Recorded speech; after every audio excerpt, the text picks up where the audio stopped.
Um, cold open. Oh yes, I have Doom the podcast. So I have decided for work I direct, and I was doing this commercial spot, and I felt uncreatively inspired, and I was like, I haven't watched a movie in forever, and I think last year I did not watch that many movies. So this year I'm like, I'm gonna watch one movie a day, and it is February 19th, 2025, and I'm up to 21 movies, which means I am behind. However, I feel like this decision has doomed the podcast because even though I've watched a lot of movies, I feel like I have not played as many video games because that's kind of my leisure time now. So we'll see if I will become dead weight, if I will. Maybe I have such strong and baseless video game opinions, I can just kind of absorb through osmosis the popular opinions on the internet and reiterate them. I don't know. Works for or you guys, yeah, or you guys can cut me off as dead weight if I'm not playing enough video games. We can't do that. You're the editor. No, that's also true. Anyways, hi, welcome to Overthinking Games, a podcast about what video games can teach us. My name is Dempsey. Not saying my last name. I was going to, but I'm not going to dox myself like that. I'm almost 100% confident we've all said our last names. I'm pretty sure we have. Yeah. That's fine. And this is a good episode. I don't know what the listening experience is going to be, but for us, it's been almost a month since we've gotten together and talk. So it's going to be a chiller episode. We have kind of a light sprinkling of a topic. We've had a lot of video games that we've played in the past month. And also, I'm going to talk about some of the movies I've been watching at the end, including my feelings on Emilia Perez. So if you're up with the Oscar conversation, you might want to hear my take on that. It's a hate crime, that movie is. Anyways, do you guys want to introduce yourselves too? Yeah, my name's Katie, and I'm a... Are we doing that part too? Yeah, my name's Katie. I'm a special education teacher, and I like to play video games. Seth?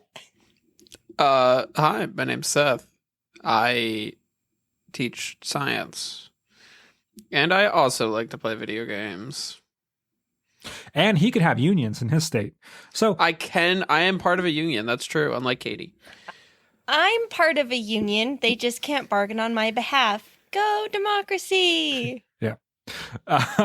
Okay. So we'll start out with what we've been playing. And then our topic is video games to beat the winter blues, or the winter. What'd you say, Katie? How do you say it? Doldrums. The winter doldrums. So we'll get into that. I'm an English teacher. Yeah.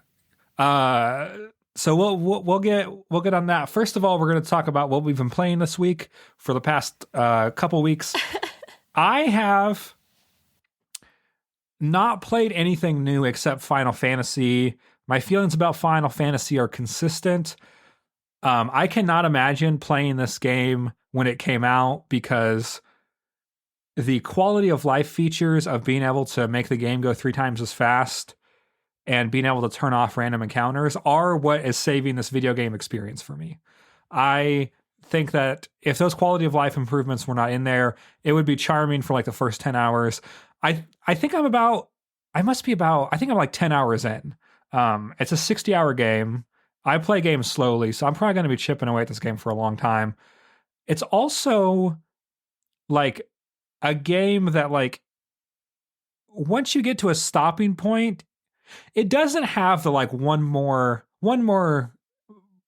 go kind of thing. Like, I feel like when you get to a stopping point, you can really feel it and you don't want to push past that. And so because of that, like Balatro, it's easy to put an almost infinite amount of time in. Or like roguelites, it's really easy to do that. Or even like God of War, things with like stories that really push with action. Final Fantasy is not like that. It's very character driven. It's very vibes based. It's a good time. I am very much enjoying it, but it doesn't suck me in the way that other games do. It feels a little bit more like a literary experience where like you kind of get to the end of a chapter. Like I get to the end of what I'm doing and I'm like, this is a good place to stop. It doesn't quite have that addictive quality that other games that I can put a lot of time into. So I've been playing Final Fantasy VII. I'm on a beach currently. My characters are being built up to be complicated, interesting people, which I really appreciate. The combat, you can summon like celestial beings to fight on your behalf, which is very fun. The combat is so wild in ways that I think is ridiculous and very fun. Other than that, I've been playing Baldur's Gate with friends and loved ones. That's a very good co-op game to just kind of fall into phone call. It's like a phone call game where, like, if you're playing with someone who knows it pretty well, you can kind of strategize and then also talk about other things, which has been nice. And I've been playing a lot of Power Wash Simulator, which is a game that I play when I have to listen to audiobooks for research on other creative projects, which I've been having to do is listen to audiobooks and lectures. And Power Wash Simulator is like the perfect game to do that too. I love that game so much. There's fan fiction for it. Anyways,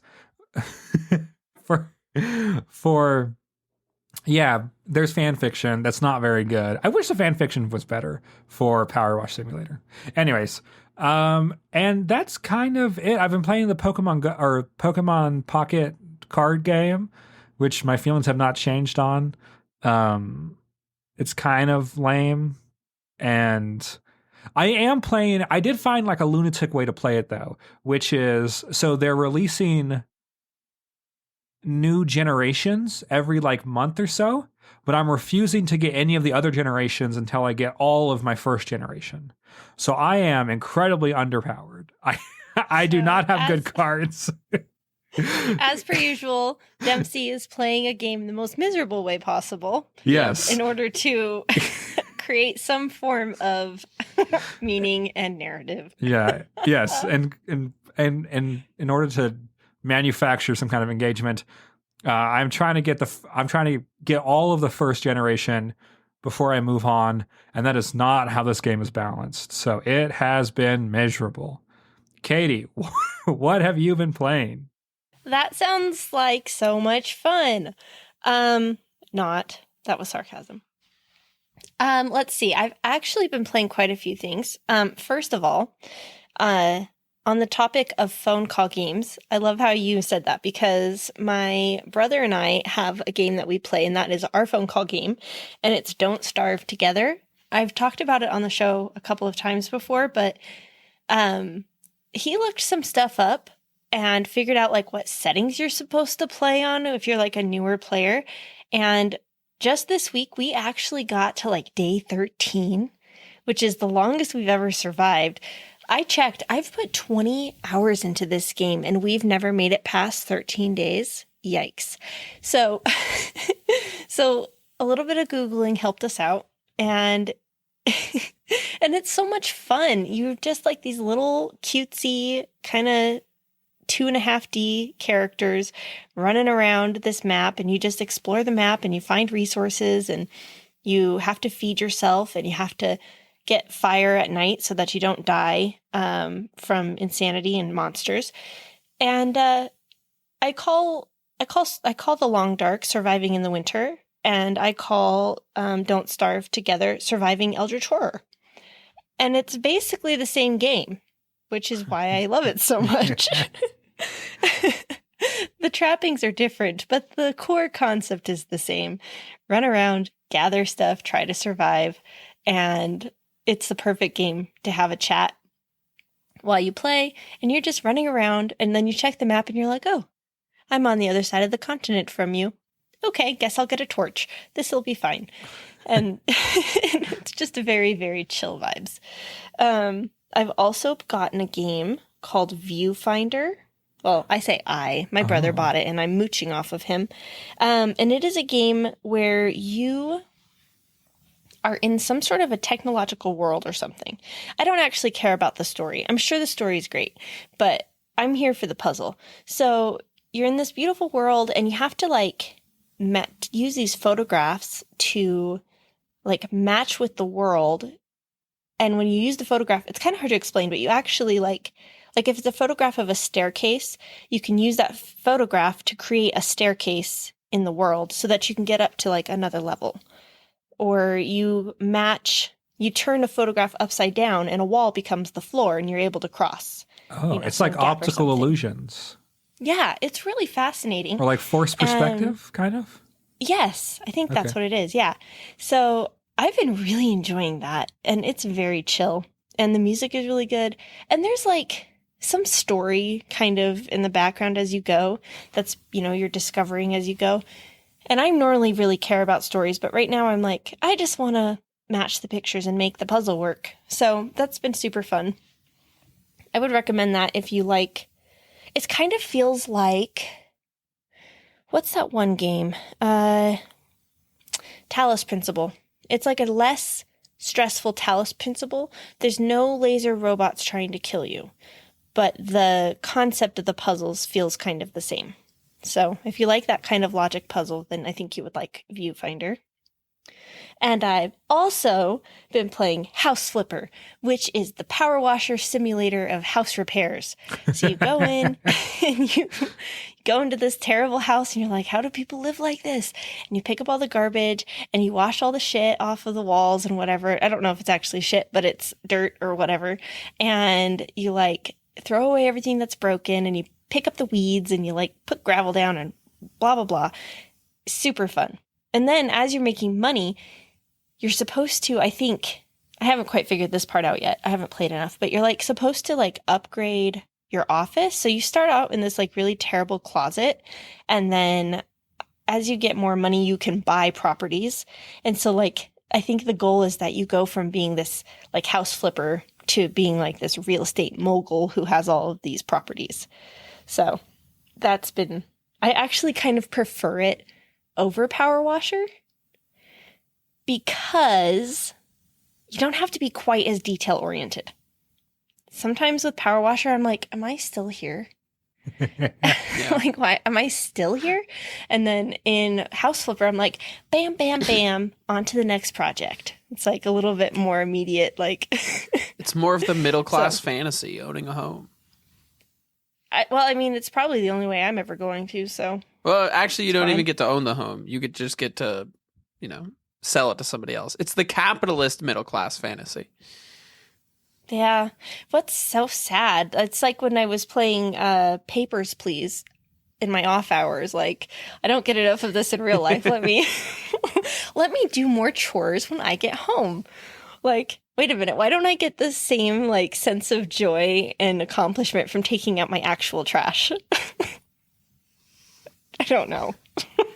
And it's funny too. Yeah. I feel like there was the big trend towards like gamifying things. Like if you gamify me doing the dishes, it doesn't make me want to do the dishes anymore. But if there was like a mini game in a game about doing dishes, I'd be like, hell yeah. Yeah. I certainly don't mind doing the dishes in Overcooked. It's part of the game loop. And then I did play one more game. I told you I played a lot. It's been a while since we've talked. I played a game from start to finish called Killer Frequency. Have you heard of this? No. Okay, so you play as a late night radio DJ in this tiny town called Gallows Creek, and you do the midnight to like 3 a.m. show or whatever. And while you're on the air, you get a call from this lady who is the 911 dispatcher. And it turns out that the serial killer from like 20 years ago is back and has murdered there's like two cops in town. They've murdered one of them. And then she, the caller, the 911 dispatcher, says, I've got to go to the next closest town because the phone lines are down, and I'm going to go get the cops in the next town and bring them back. You have to be the 911 operator on the radio. And so you spend the night getting these 911 calls, and every call is like a puzzle you have to solve. So like the very first puzzle you get is keep talking and nobody explodes. But then it's actually called Keep Talking and Nobody Gets Stabbed. And you have to like solve, you have to talk somebody through how to hotwire a car with an instruction manual. Okay. And then when you finish, you get this little like achievement that says keep talking and nobody gets stabbed. And I was like, oh my God, it's a direct callback. I love that. And then like each person that calls in, you have to try to rescue in a different way. Like they're all different puzzles. But what I really, really liked about it is that it has this really great creepy atmosphere, because you're in this like late night space. Nobody's really there. It's the middle of the night in this radio station, and you end up having to explore the radio station. And it just has this like super creepy liminal space vibe that they've really accomplished super well. And so that was really the atmosphere of the setting is what really got me to stay. Because like the dialogue's not the best and like the puzzles are pretty simple, but it was enough to keep me going, and the puzzles were varied enough to keep me going. So, and it took me about like 4 hours maybe. So when you said you're a 911 operator, is it mostly like dialogue selection puzzles, like logic puzzles, or Sort of. So you're a DJ who's acting as the 911 operator, because the actual 911 operator has to go to the next town over to get the cops. Oh, okay. Because the cops have been murdered. Okay. Yeah. Right. Gotcha. So you're the 911 operator / radio DJ. So you answer the phone. This is Forrest Nash from blah, blah, blah, The Scream. Also 911. What is your emergency? Okay. That's good. So like there's like the one where you have to find like the manual and talk somebody through how to hotwire their car. There's one where you have to figure out how to like distract the killer in such a way that the person's able to get away. There's one where you have to like find a map of a hedge maze and walk somebody through how to get out of the maze, things like that. Okay.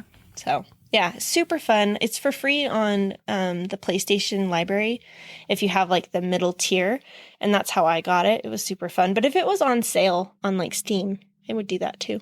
So that's all the things that I've been playing. That was a lot. Seth, what have you been playing? I have also played a lot. I've played like 6 or 7 different games in the past like couple of weeks.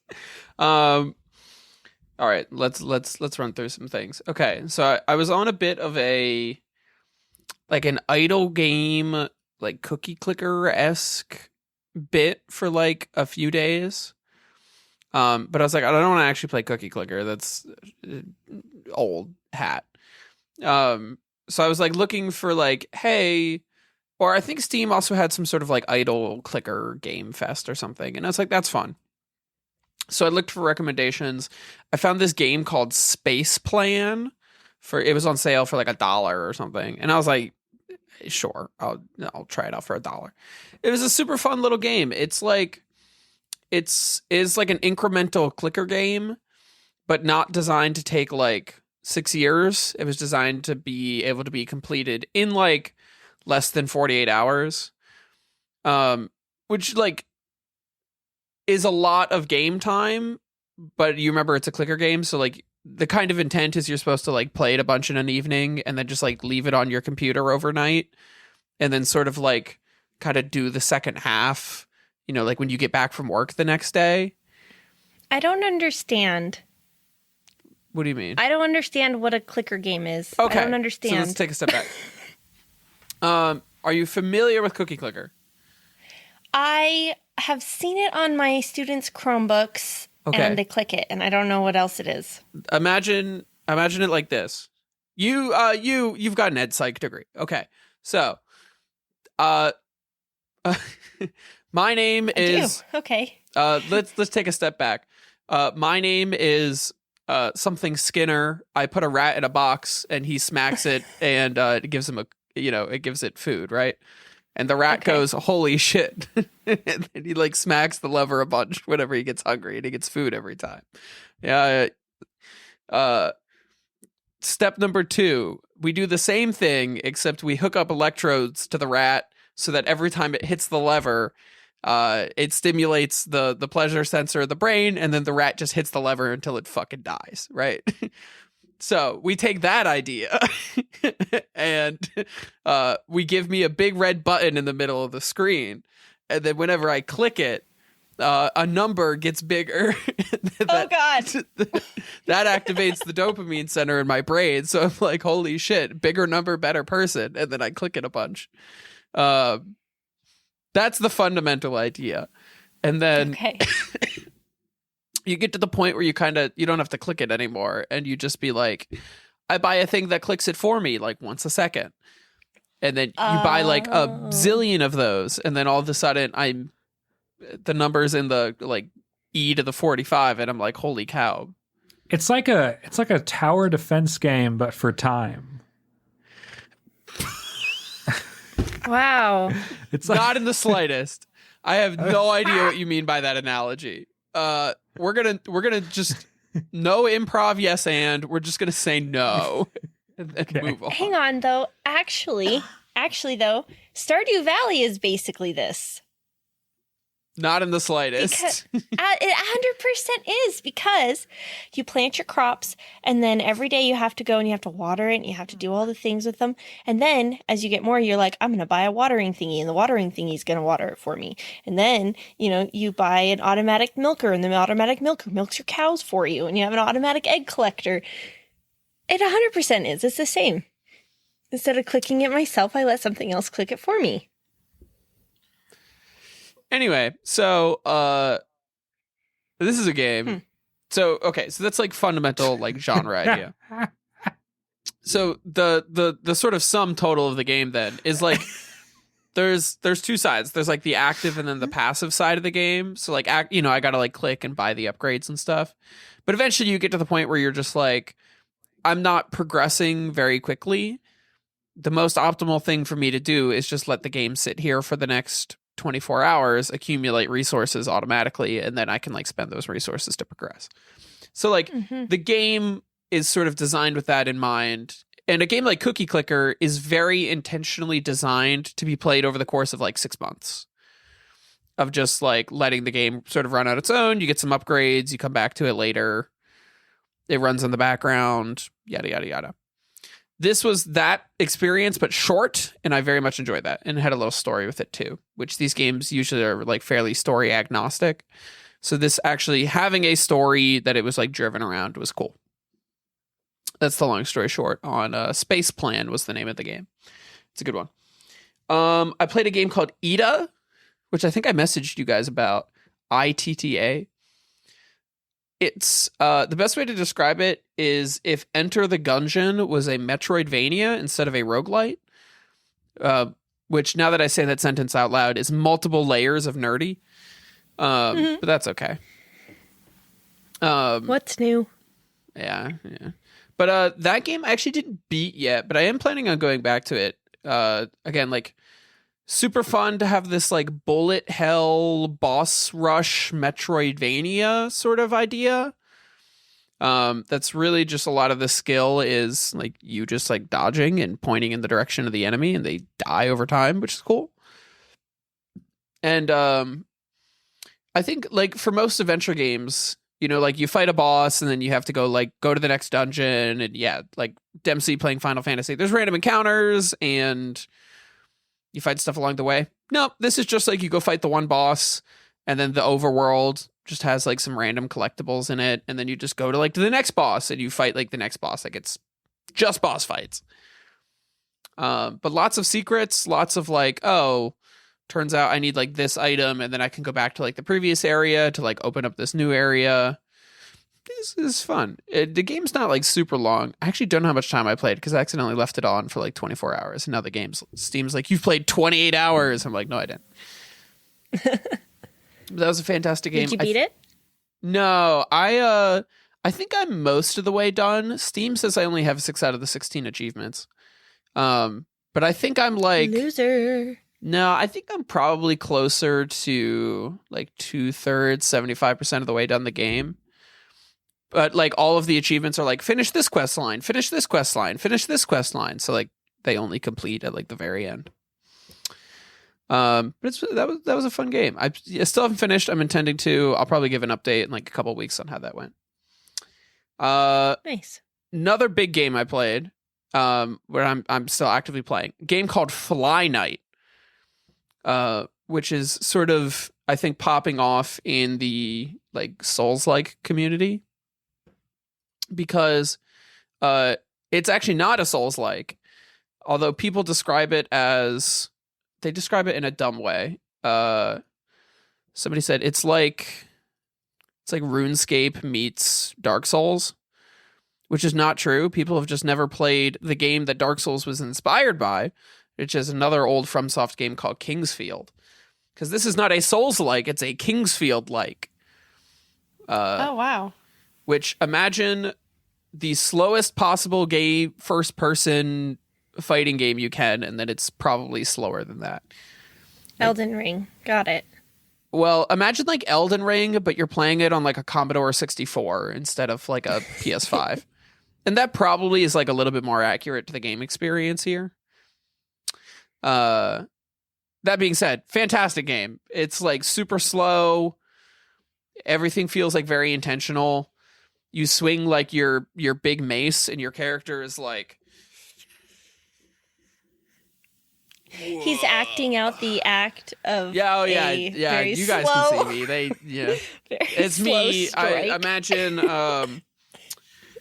Imagine somebody very slowly. Okay, never mind. I don't know how to describe the motion I'm This making. is an audio medium. This is an audio medium. I am visually acting.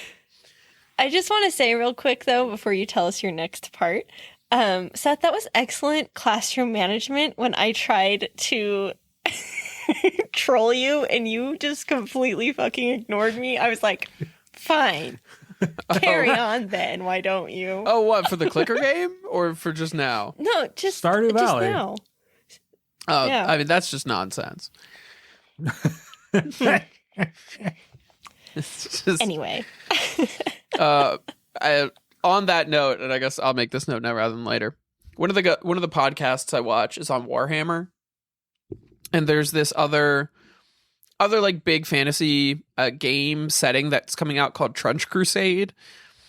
And this is going to be a wild reference for anybody who gets it. But it's effectively like if the Crusades were during World War I, is like this other setting versus like Warhammer, which is like far fantasy, like far future, like sci-fi fantasy, right? But the problem is, there's so many like references between these two settings. In the one podcast I watch, they've just been calling it boss babying it. Is when like everything in Trench Crusade is just a reference to Warhammer. They say that they're boss babying it because apparently everybody is referencing boss baby as a meme for some reason. So, Katie, essentially you're boss babying roguelites and clicker games by saying that Stardew Valley is a clicker game. Okay. I still think that stands, though. Never mind. Anyway, so I was gonna rip into Boss Baby, Katie, but I've never seen that movie. Dempsey, I movie haven't number Katie should 22. You should watch Boss Baby. Yeah, I should. Okay. Katie, I need to watch one tonight after the podcast. Katie should play an idle game so she knows what you're talking about. I think that's how we cure this. Katie thinks Stardew Valley is an idle game. Katie, literally just play need to Clicker. actually. Isn't a tower defense game an idle game? No, No. that was a galaxy brain moment I had, and it makes sense. Write in if you think that makes sense. Yeah. Oh yeah, we probably I'm should going to plug our socials. Follow us on. Yeah, email us. Emails in the show notes. We want to hear your opinion on weird crusade games in World War I time. That feels political. That feels like I it's a feel political it is. allegory for something. Okay. Yeah. Well, considering the main part of the setting is that What's this Christian game called? Templars. It's called Trench Okay. Crusade. It's really more of like a setting that like there's a new like fantasy game coming out for. Considering the whole point of the setting is that Christian Crusaders lost Jerusalem to a hell invasion in like 1056. Oh. Yeah. There's Yeah. it's a So political, there's a lot to wrestle with there. Yes, that's kind of the point of the setting. Interesting. Okay. But then I'll keep the other ones quick. But I've been playing a lot of Bloons Tower Defense. They came out with a roguelite mode, which What does that mean? What does that mean? there's a literal Bloons Tower Defense roguelite mode where like you start a run in the roguelite mode and it gives you you can select some like starting upgrades to pick, and then it has you like go through like a pathway map where you can like pick up upgrades as you go and like add towers to your collection. And then That's brilliant. I have never been so happy to hear someone like empty-headed trend chase before. Perfect, no notes. That's Okay, so incredible. it is. It's like a $10 DLC, which is not bad. Okay. I think it's still. So I played it like day one. Okay. Needs some improvements. It's working on getting there. It feels like an early access version of the idea. Well, It feels like an alpha version of the idea. They do a really good job of supporting that game. They so do. So yeah, that's fair. I don't feel bad about my purchase. You guys should give it a try. I think you'll get what I mean. The other problem is I consider myself not terrible at Balloons Tower Defense. Like, I black bordered all of the beginner maps. I'm working on getting through like the intermediate maps. So like I don't have like a ton of like of the more advanced gameplay experience, but I've like played a lot of Balloons Tower Defense. I have like never beaten any of the bosses, and that's kind of like one of the focuses of the roguelite mode is like beating the different bosses. I don't know if so like I feel like my skill level is like here, and the game assumes that like the baseline skill level is like here. And I feel like so I actually have a decent like skill level for this game. So he put his skill level underneath the geez. game's expectations. Yes, I'm like, I feel like my skill level is like a 3 or a 4. And the game expects you to have like a 7 or an 8. Okay. And I'm like, and it expects like the average to be a 7 or an 8. I don't know if that's like what I like to call the gamers will play like 500 hours of a game in a single month and then complain there's no end game syndrome. Or if I'm just bad. Who knows? So waiting for them to add some more stuff to that. I think it'll get much better as time goes on. Do give it a shot. It's pretty good. Cool. The last thing I've been playing is I've been playing a lot of modded Minecraft because I felt like it. I was like, I haven't played a modded Minecraft playthrough in a while. And often my feeling for modded Minecraft is you get two options. You either get the like, we've added a zillion mods to a mod pack and have given you no direction. Go figure it out. Have fun. Which I'm like, I don't have time in my life to do that. And then I have feel like there's the other side of things, which is like, we have given you an entire textbook in the game that gives you like detailed notes on like how all of these mods work. And we've kind of like plotted out a progression path for you that is completely unintelligible. And you're like, I don't want to have to feel like I'm reading a textbook in order to just like understand these things. Like, it's almost like the guide is like it's written as like a reference piece more so than an actual guide. Mm-hmm. So the I feel mod like pack, I actually don't have time for it this way either. right. And I feel like that's like 99% of mod packs. I found one that I like, which is, it's sort of like narrative driven. So it like gives you a guide, and it's like chapter 1, you should do like these things. Like, hey, build this thing to get yourself like introduced to this mod, but like don't go too much deeper yet. Like, get this thing set up and get this thing set up, and like go here, do this.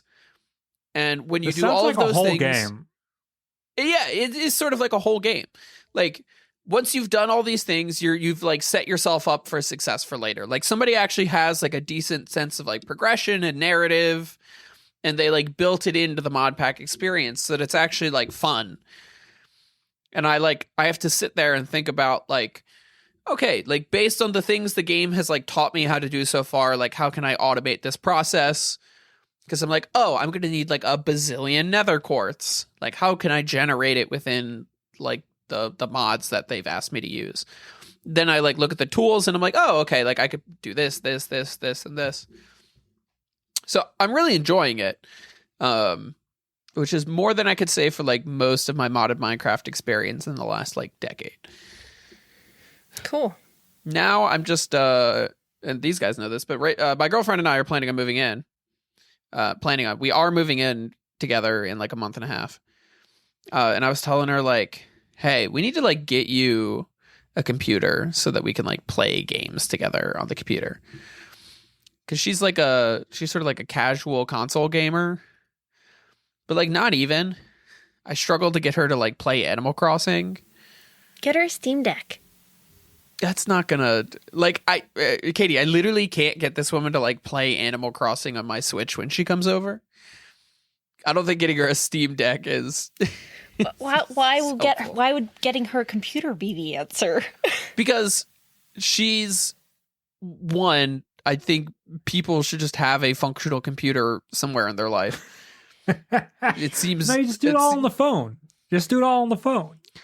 I have other beef with that, but I can't. Okay, I can't imagine like paying my taxes on my phone. You know what I mean? Like, I don't want to go through like a TurboTax app. That seems like something I should be TurboTax has an app. Yeah, but like I feel like I should be sitting at my computer to do that. Okay, Grandpa. I know this is a boomer take, but like you just import the PDF of your W-2 and then TurboTax does it all. This shit's crazy. Yes. And then you pay them like money that the government says they shouldn't be charging you, but they still get away with charging you somehow. I don't know. Mm-hmm. But like, we have a bad tax system. We do have a terrible tax system. But like, is this not crazy to anybody else? Is this like... How else are the billionaires supposed to get all their tax cuts? No, I'm not talking about that. I'm talking about like... I feel like important things are supposed to happen at the computer, and this is for like chicanery or something. He held up his phone. God, dang it! Stupid medium we're working with. We're gonna call this one the one where Seth forgot it's an audio medium. Just because I'm like looking at us on the Discord. And... I don't think so. I think I don't have a computer. Well, I do kind of. So I have this computer, but pretty much the only thing I do on this computer is podcast. Everything else I do on my iPad. I borrow my husband's computer. This is a crazy talk. Since I I have stepped like on a my giant mom's computer. desktop computer that I use for like everything. And then I also have like a laptop that I use for other stuff sometimes.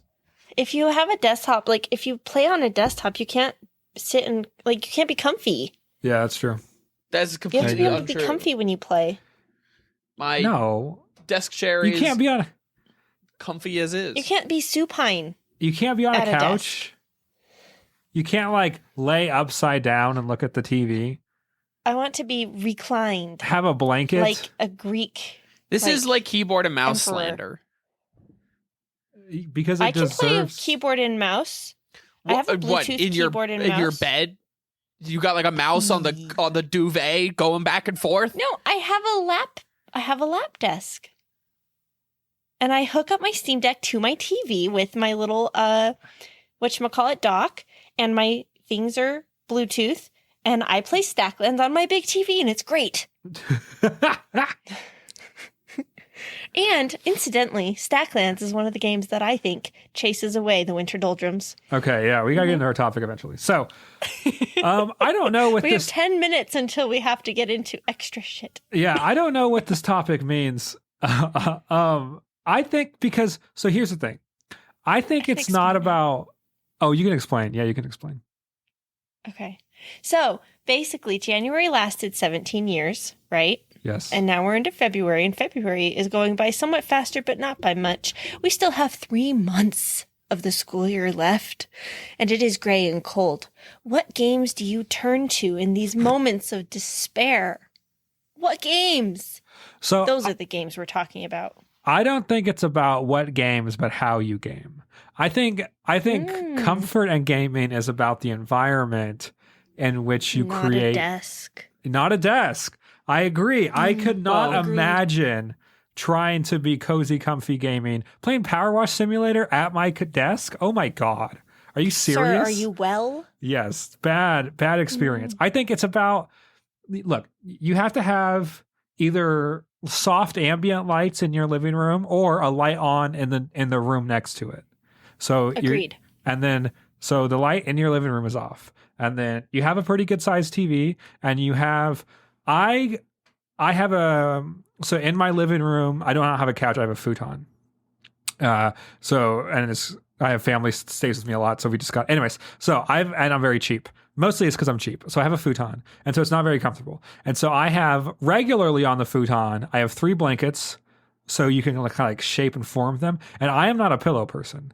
I am a blankets are the superior pillow because they have more flexibility in form, because you can kind of ball them up in different shapes and like spread them out in different ways that you can't do for pillows. So when I decide I want to be comfy and game on the couch, I usually have around 5 blankets. Some are acting as like cushions, some are balled up to like stick like under my knees or like different nooks and crannies in my body to be comfortable, and like 2 on top of me. And it's been like negative 10 degrees for the past 2 weeks.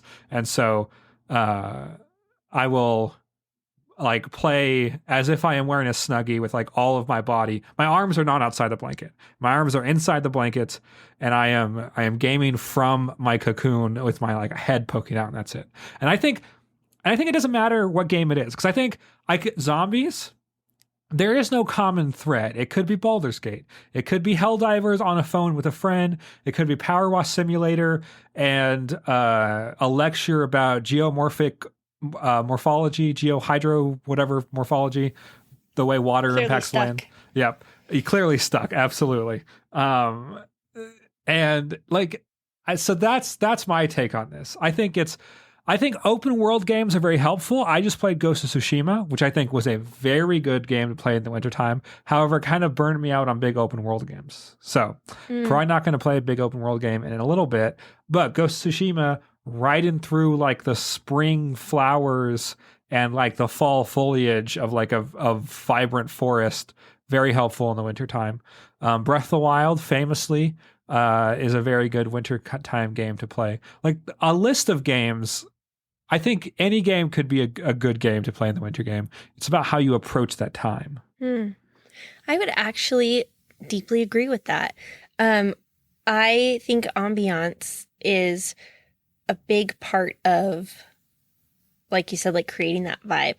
So for me, what I've been doing, I'm a pillow person. So when you're talking about all those blankets, I was like, that's strange, but hey, whatever works for you.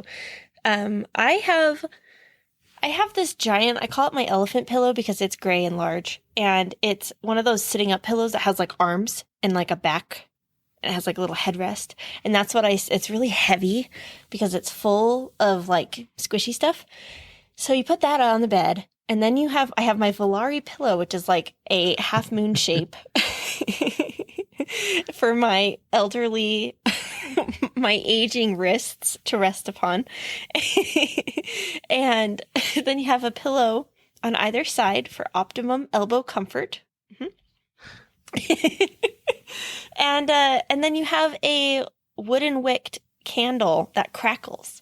And so there is something exceedingly marvelous about playing the long dark in the dark with a fire crackling candle. It's good. Right nearby. It's very good. Yeah, so it definitely is vibes. How's your desk feeling now, Seth? Great. This is okay. So because I guess the other side. So like I totally feel comfortable in my desk because I've been a desk like computer gamer my whole life. Fair. And even like growing up, like I lived in I had the smallest room in the house in like high school. And so like I had like a loft bed. So it was like a bunk, but like the bottom bunk is a desk. And so like my room in high school, it was essentially like bed, desk, dresser, and then I did have like a futon in there, but it wasn't very comfortable. And like 90% of my life was like at my desk, like doing homework on the computer, playing games, or like, you know, out in the house somewhere. But like if I was in my room, it was either like desk or bed most of the time. So like I've always been very comfortable just like chilling at my desk. And I mean, it's not even like a super comfy setup, but like to me, like I have a very nice desk chair. I think I got it for like Christmas like 2 years ago, and I like very specifically asked for like, hey, like I want a really nice desk chair. I spend a lot of time at my desk.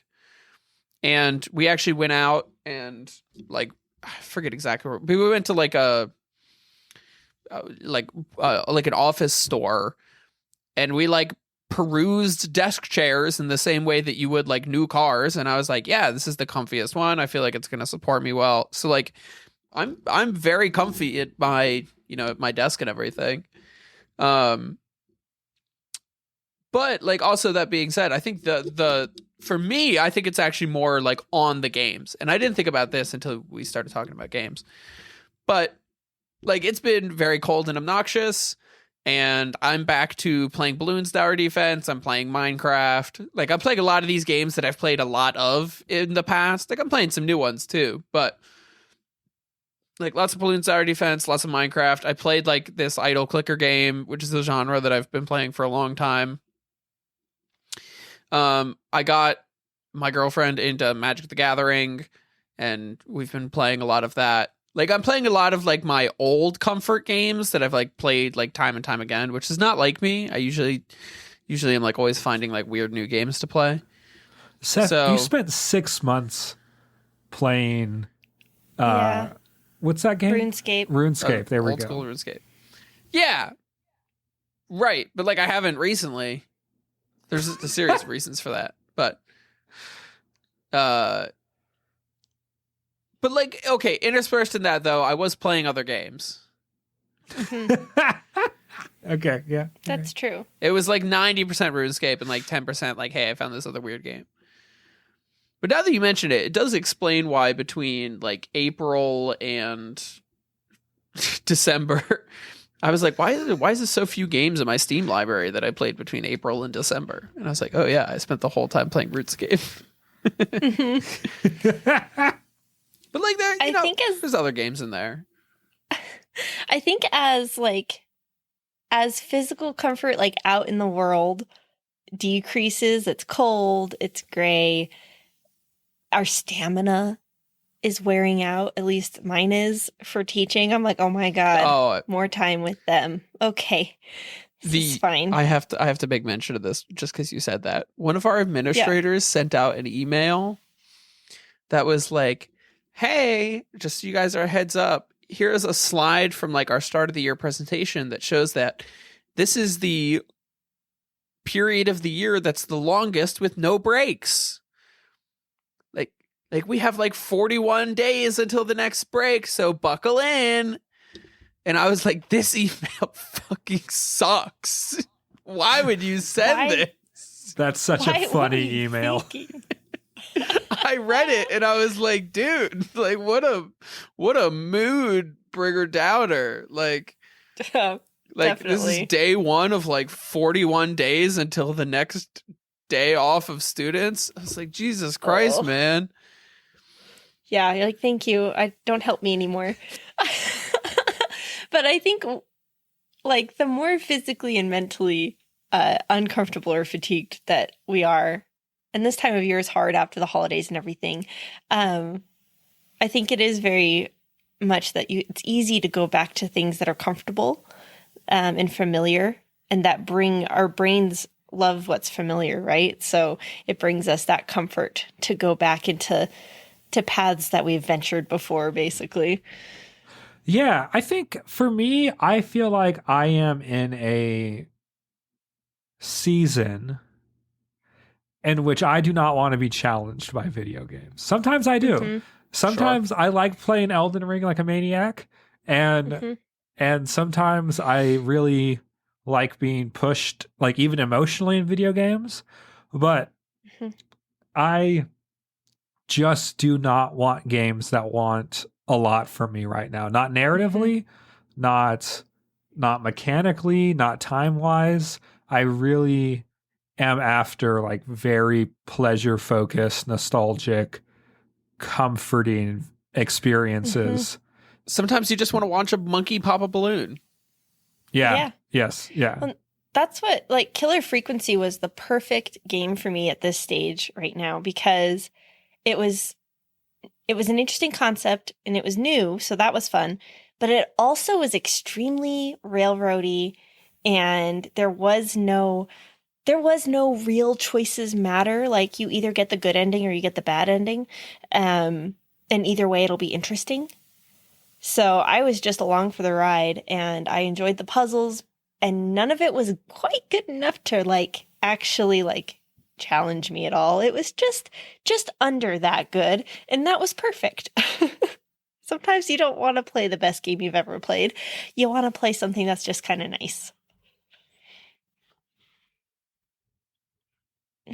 Yeah, it's true. Just like we're We're all playing tired. games to find comfort somewhere. Yeah. You're like, the world sucks. It's cold outside. We're in like the middle of seasonal affective season. Exactly. So yeah, All I just right. want to like watch the monkey go like pop. Pop. I want my quick dopamine hit. Thank you very much. Viewfinder? I think you would really like it, Dempsey. You should check that one out. The forced perspective one. Yeah, I think it's on my wish list. Yeah, it's super cool. Yeah, so if you've made it this far, well done.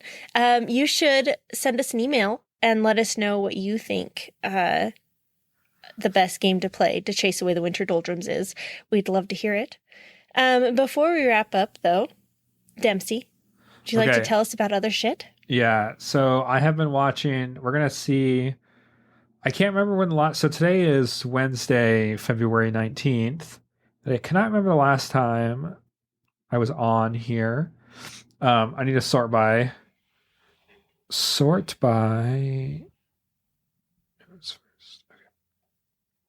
So I've been watching a lot of movies, and I want to review some of them.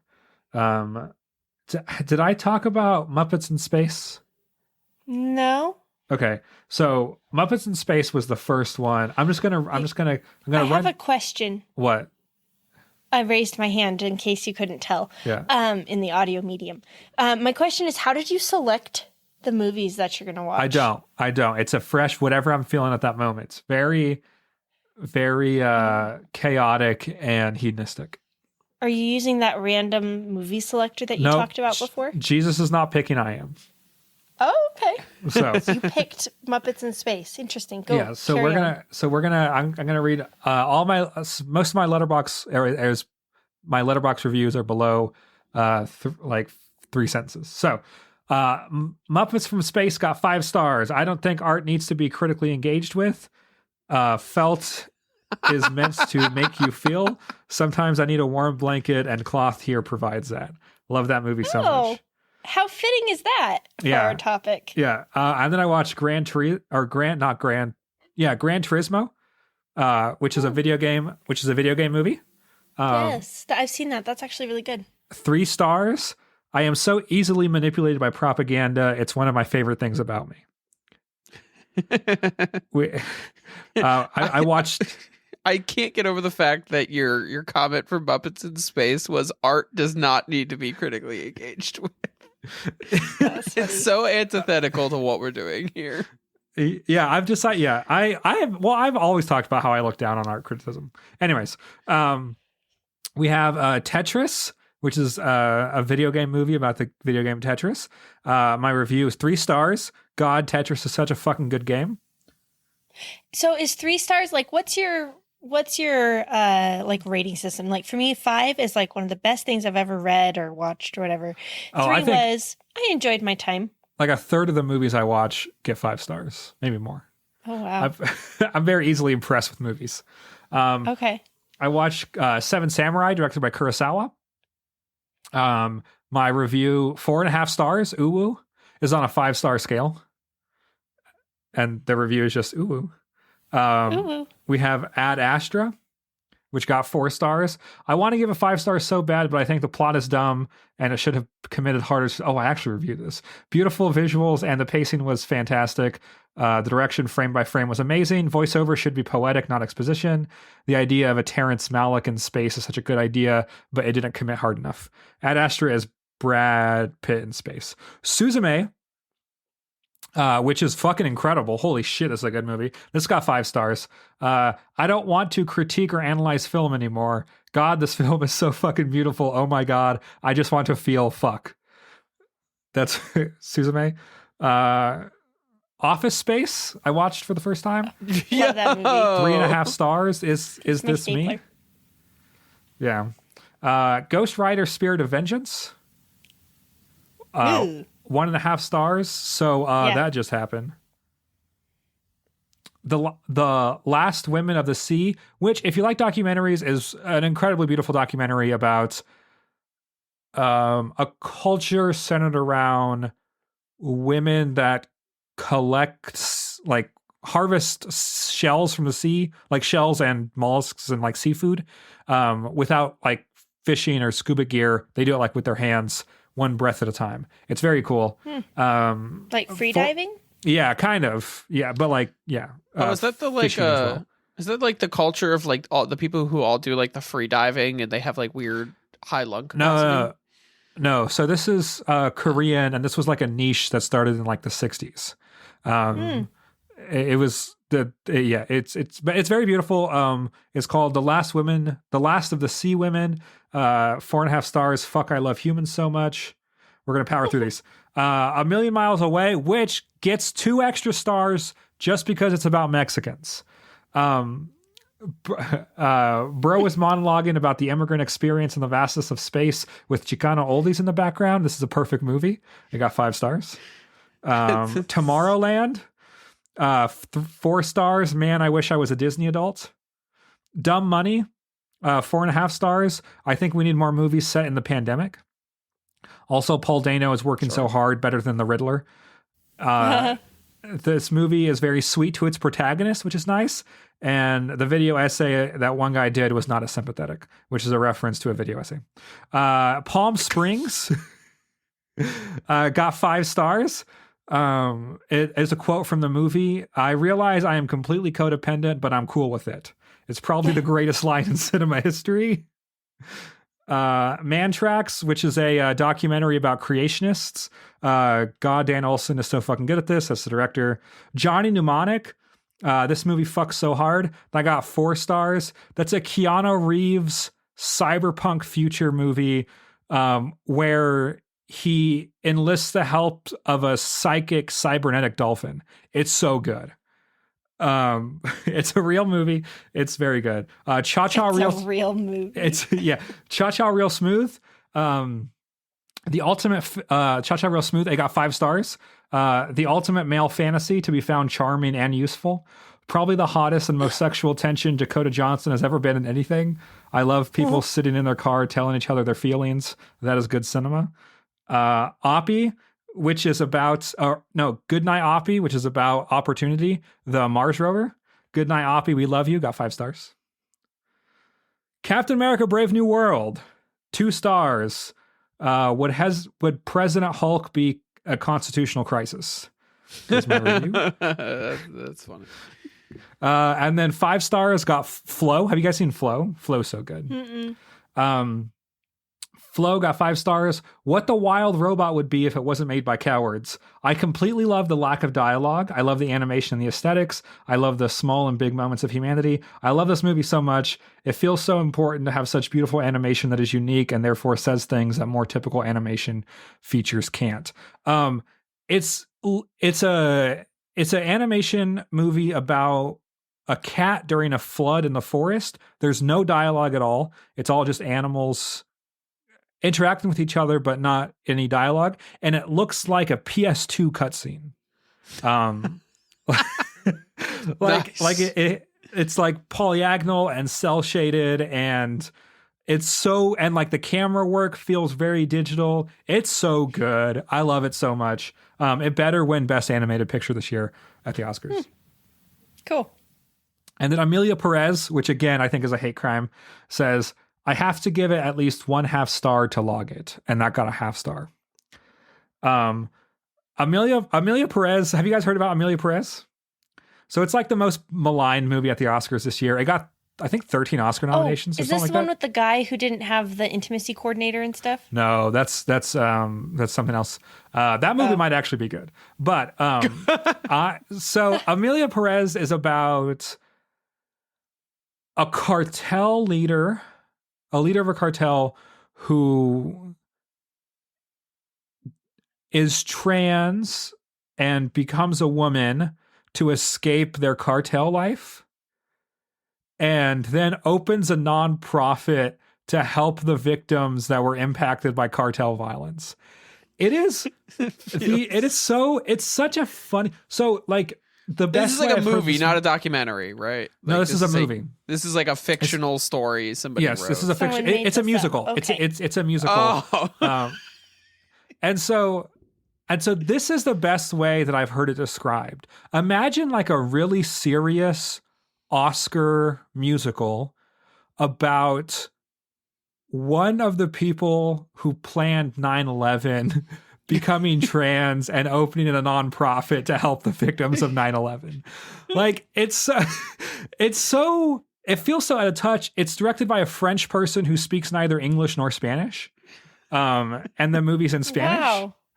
It's What? some of the worst. It's like culturally does not feel, it doesn't have the sense of wonder that Mexican cinema does, or like magical realism. There's not that heightened sense of like romance that a lot of Mexican movies have. Like it's there's not even like, it's not even like novelas and like melodrama. It doesn't feel good to watch.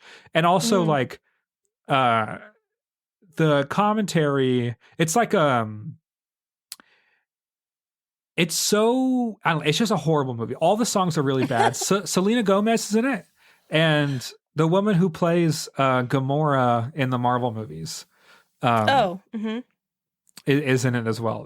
Saldana. Zoe Saldana. Yeah, Zoe Saldana's in it. And she gives a good performance. Anyways, if you have opinions on the Oscars this year, who won? I bet they'll be done by the time they're over. Anyways, so that's By been the time this comes out. so that's been reviewing movies with Dempsey. Okay. Trying to watch movies consistently.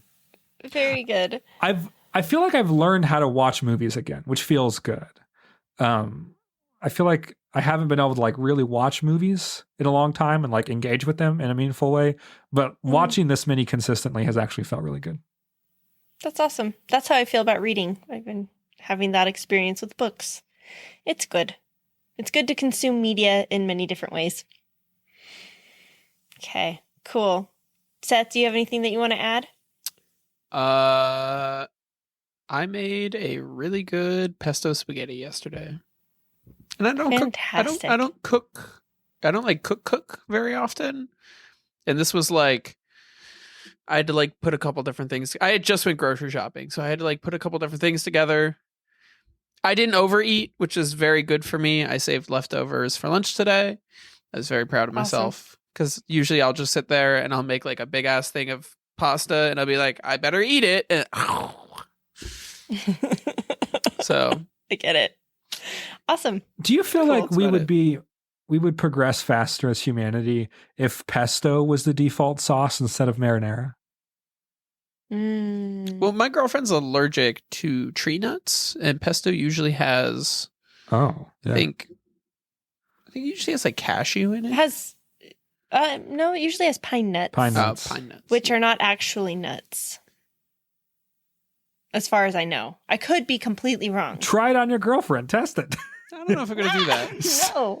Although Look I it up did first. buy nutless pesto because you could buy it. And I'm she gonna look said this up later. she doesn't really like it. So you win Oh. some, you lose some. Oh well, it was a good try. Well done, you. But she only ever I really s- eats like ragu pasta sauce. So Oh. I don't really trust her opinions on sauce. I mean, that's fair. Okay, fair.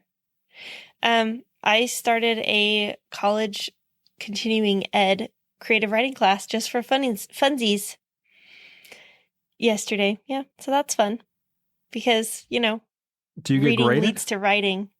Huh? Do you get graded? Like, are you auditing the class, or are you There are assignments, okay? but I don't think you get like a grade. Okay. Yeah. There is an assignment though so far. I think it'll be fun. It's cool. I was like, she was going over stuff and I was like, oh, Yeah, I teach this. Okay. You're like, oh yeah, I know that. Oh, I know about that.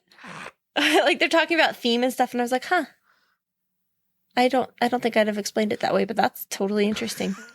You're like, I guess that's a way to explain it. Yeah. No, it was actually really fun. So, all right. Well, thank you guys for joining us for another fun-filled episode of Overthinking Games, a podcast about what video games can teach us.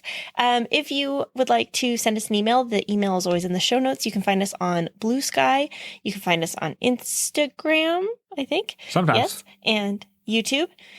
And Sometimes. I don't know about TikTok anymore. Yeah. And yes, on TikTok. So find us. And if you're Message that us. person that sells, hold on.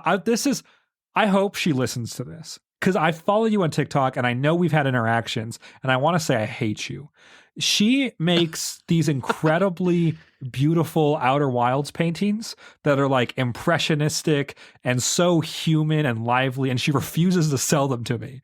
And I fucking hate you. She's like, they're not good enough to sell properly. The paint's gonna fade away. It's not good enough quality. Wait, like, no, just sell me the fucking paintings. Anyways, that's Okay. That's who we're gonna leave. Fantastic.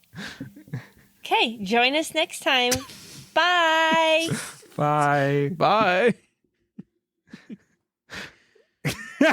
What a way to end.